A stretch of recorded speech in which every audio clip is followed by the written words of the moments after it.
Friday night I took a pillow, maybe two. Down at the car park I saw everyone I knew.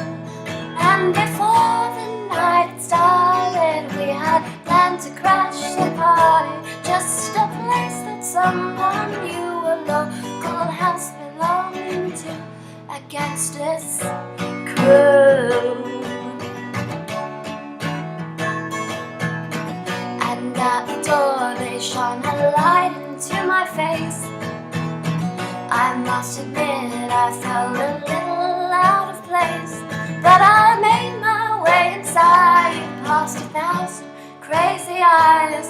And a friend took me aside and said, everyone here has a knife.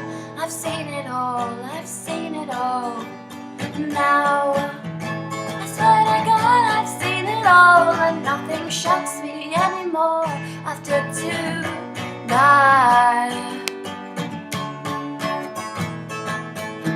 Those little dogs, they set my mind and not a beating.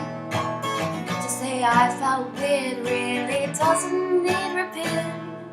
I could sense the mounting tension, the atmosphere of violence. And then they took a guy outside and someone stabbed him with a knife.